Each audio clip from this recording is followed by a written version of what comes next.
For as long as there have been words, there have been plagiarists. The first known case of plagiarism came in the 1st century, when Roman poet Martial accused another poet of kidnapping his verses. How dare you kidnap my verses? Throughout the years, we've seen plagiarism everywhere, from music to politics. Johnny Cash famously ripped verses for his hit song Folsom Prison Blues, including the opening line, "I hear the train a-comin'. It's rolling." I'll just stop right there. After a lawsuit, Cash was forced to fork over $100,000. Rapper Vanilla Ice plagiarized Ice Ice Baby, taking the song's bass line from Queen and David Bowie's hit Under Pressure, costing his career millions, but not costing him My Love and Affection.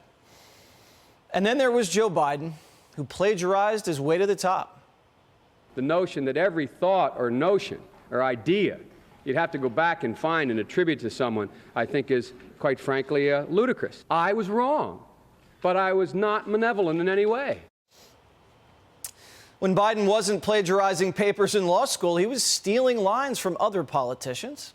Plagiarism that Joe Biden said is so blatant, I could have only done it accidentally. It cost him the '88 primary. And if ripping verses could cost you your career, your candidacy, and your cash, imagine what plagiarizing 50 times gets you in academia. Academic exile. But if you're a black woman caught plagiarizing half of your already thin published scholarship, you get to keep your $1 million a year salary, blame Caucasians, and chalk it up to sloppiness. I have not seen any evidence that Claudine Gay was guilty of true plagiarism. She may have been guilty in the distant past of some sloppiness. That was a Harvard law professor redefining plagiarism. And ladies and gentlemen, that is why we hate lawyers. The Democratic Party is now the pro-plagiarism party. Why? Well, apparently it's because conservatives are against plagiarism. Yeah. Maybe we should be against border security and trick them into stopping the caravans.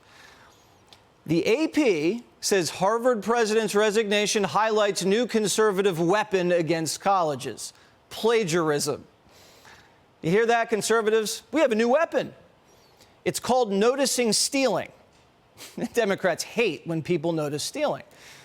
Claudine Gay should have just said she was shoplifting someone's writing. Conservative journalist Chris Rufo, who noticed that Harvard's president was stealing, is now the bad guy. Thou shalt not notice when black women steal. It's one of DEI's 10 commandments. Rufo wrote "scalped" after Gay was forced out, a familiar phrase in political circles when the opposition forces the other party to fire someone. The AP says Rufo used the term, quote, as if Gay was a trophy of violence, invoking a gruesome practice taken up by white colonists who sought to eradicate Native Americans. I wonder why the Associated Press, an organization of accredited journalists who were bred to understand plagiarism was the industry's cardinal sin, would side with a serial plagiarist. Well, recall that Primetime reported yesterday the AP takes millions in bribes, grants, from left-wing foundations. And the AP is on the payroll of the 1619 Project, one of the most disreputable revisionist history vehicles in the U.S. So if you think the oldest and most prestigious college in America shouldn't let a serial plagiarist run the school, you're a racist colonizer.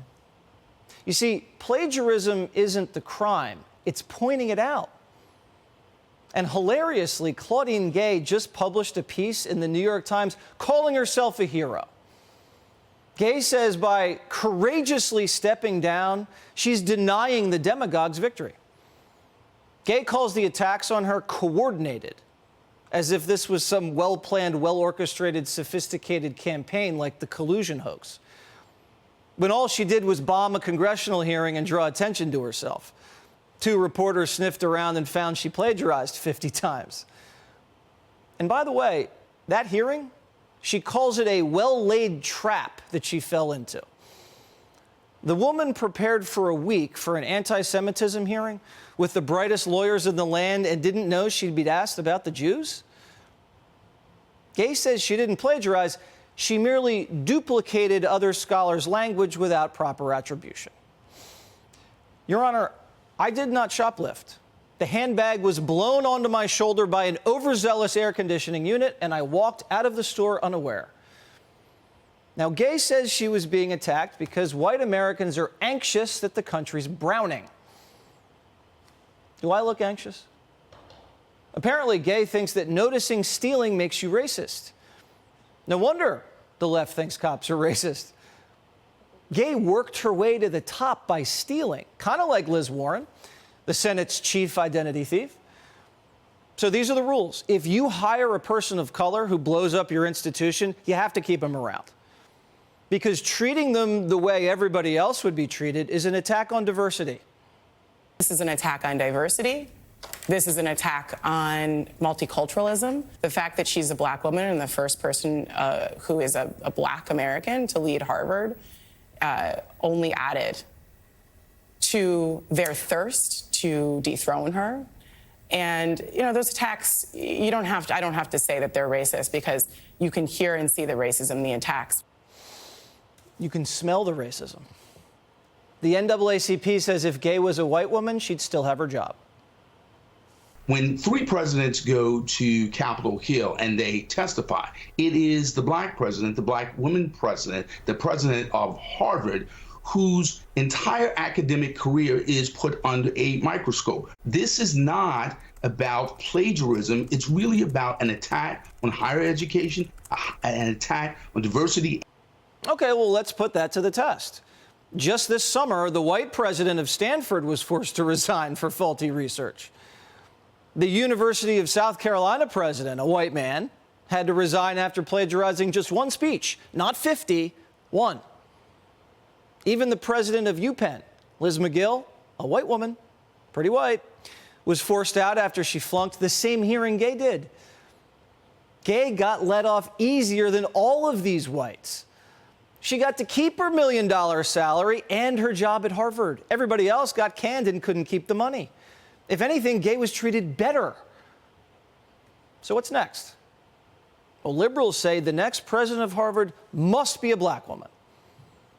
And Primetime would like to nominate newly minted Harvard professor Lori Lightfoot.